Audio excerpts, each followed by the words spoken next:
শীতকাল মানে কিন্তু মটর শাক আমাদের বাড়িতে আসবেই। চলো আজকে মটর শাক রান্নাটা তোমাদের সবার সাথে শেয়ার করি।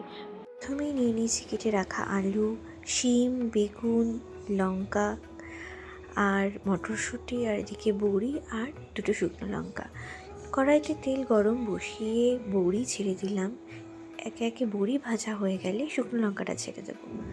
আর শুকনো লঙ্কা ভাজা হয়ে গেলে আমি এটা তুলে রাখবো। তারপর ওই তেলে কালো জিরা ফোড়ন দিয়ে আমি কেটে রাখা সবজিগুলো একে একে কড়াইতে ছেড়ে দেব।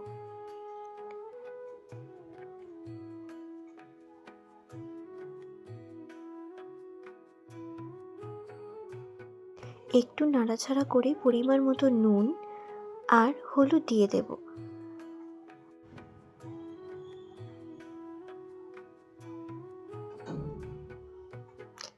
এবার নুন হলুদটা মিশে গেলে আমি কেটে রাখা শাকগুলো কড়াইয়ে দিয়ে দেব।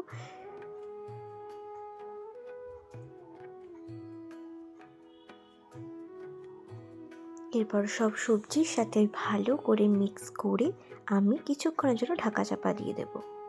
এরপর ঢাকা খুললেই আমাদের মটর শাক রেডি। ব্যাস, আজকে এটুকুই। ভালো লাগলে লাইক করে দেবেন। আবার দেখা হবে নেক্সট ভিডিওতে। টাটা।